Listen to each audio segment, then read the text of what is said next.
इस वीडियो में आज हम दो अलग अलग इंसिडेंट के ऊपर बात करेंगे और वो दो इंसिडेंट को रिलेट करेंगे और ये सॉल्यूशन ये फाइंड आउट करेंगे कि आज के टाइम में एक इंसान ही अपने पर्सनल लेवल में इमोशनली नासमझ और गधा नहीं है, बल्कि एक पूरा सिस्टम, एक पूरा गवर्नमेंट भी एक इंसान जैसा सोच रखने वाला, एक तरफा डिसीजन लेने वाला नासमझ हो सकता है। पहले बात करेंगे महाराष्ट्र स्टेट के।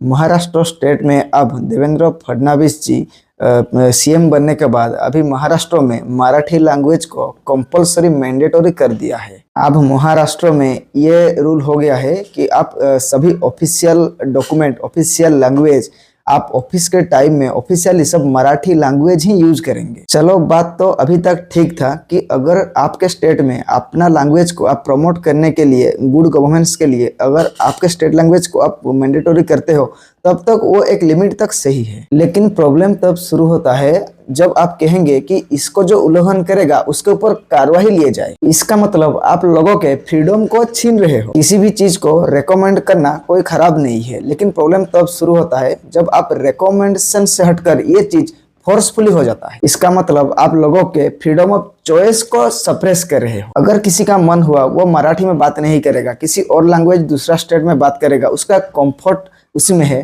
फिर भी उसका आप जबरदस्ती उसको मराठी में ही बात करने के लिए बोल रहे हैं। अगर वो वायलेट करता है तो उसके ऊपर एक्शन होगा। आप ही अपने आप से सवाल करो, ऐसे बात कितने दूर तक सही है? ऐसे ऑर्डर के खिलाफ अगर कोई भी महाराष्ट्र का रहने वाला अगर सुप्रीम कोर्ट चला जाएगा और एक पीआईएल फाइल कर देगा तो कंफर्म मेरे हिसाब से सुप्रीम कोर्ट उसके फेवर में ही राय देगा। जैसे आपका स्टेट गवर्नमेंट में आप अपना गवर्नेंस के लिए किसी के ऊपर चीज थोपते हो, वैसे ही हम इंसानों को भी अलग अलग ह्यूमन राइट्स है और लोगों के ह्यूमन राइट्स ऐसे गवर्नमेंट के ऑर्डर से कहीं ज्यादा बड़ा है। तो आप देख लिए, एक इंसान ही गधा या ना समझ वाला नहीं होता है, एक पूरा गवर्नमेंट, पूरा डिपार्टमेंट भी ऐसे सोच रखने वाला हो सकता है। इसीलिए सब चीज आप एक सुप्रीम कोर्ट जैसे नजर से देखने की कोशिश करो, क्योंकि सुप्रीम कोर्ट जो भी डिक्लेयर करता है, डिसाइड करता है, वो एकदम जेन्युइन होता है। और स्टेट गवर्नमेंट जो डिक्लेयर करता है एक तरफा, इतना बड़ा स्टेट में इतना पॉलिटिशियन, इतना ऑफिसर, इतना आईएएस आईपीएस ऑफिसर है, फिर भी देखो कितना कैसे एक तरफा डिसीजन लोगों के ऊपर थपा जा रहा है। ठीक ऐसे ही और एक इंटरेस्टिंग इंसिडेंट हुआ हमारे देश के कांग्रेस एमपी इमरान प्रतापगढ़ी के साथ। इमरान मेंबर ऑफ पार्लियामेंट है महाराष्ट्र सरकार से। इमरान एक एमपी होने के साथ साथ एक अच्छे पोएट भी है।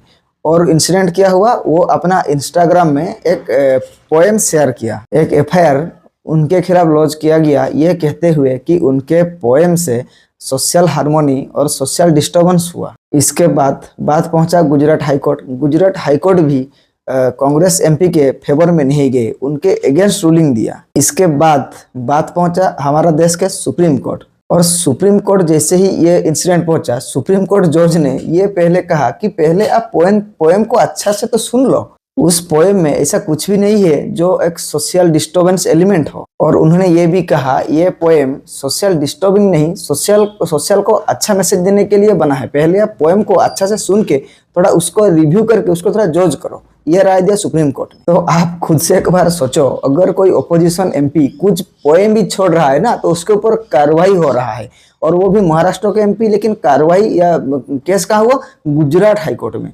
जब भी कोई देश में कहा जगह प्रॉब्लम होता है किस जगह, तो हमेशा केस गुजरात हाईकोर्ट में ही क्यों जाता है? इसका एक अलग ही अंदाज, अलग ही टॉपिक बनाएंगे। वो जो भी एक पोएम था, उस पोएम को विश्लेषण करना फेलियर किसका है? पहले स्टेट गवर्नमेंट का है। मतलब वो पोएम कोई समझ नहीं पाया, एफआईआर किया गया। मतलब जो भी पुलिस स्टेशन में बैठा होगा, कि सिस्टम बैठा होगा, उनका इतना आइडिया भी नहीं है कि ये पोएम में क्या है। इसके बाद बात पहुंचा गुजरात हाईकोर्ट।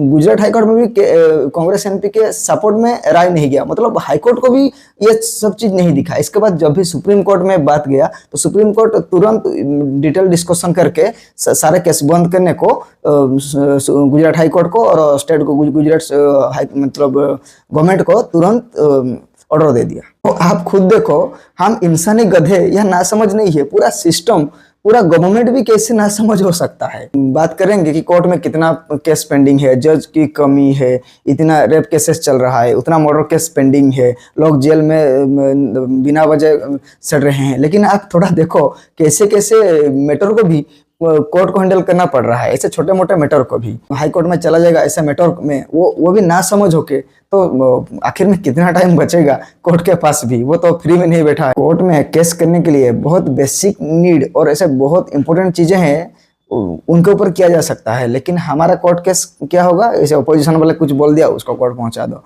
कहीं कुछ क्या हो गया उसको कोर्ट पहुंचा दो, सच टाइम वेस्ट। अगर सिस्टम ही इतना ना समझ हो सकता है, इतना बड़ा गवर्नमेंट के ऑफिसर्स IAS OS वगैरह वो भी ना समझ हो सकते हैं, तो अभी जो रणवीर अलादिया कुछ बोल दिया तो उसके ऊपर कितना बवाल चल रहा है। वो तो पर्सनल इंसान है, उससे भी गलती हो सकता है। मैं उनको सपोर्ट नहीं कर रहा हूँ, लेकिन आप थोड़ा चीजों को समझो, थोड़ा कंपैरिजन करो, कहाँ वो पर्सनल इंडिविजुअल, कहाँ एंटायर सिस्टम।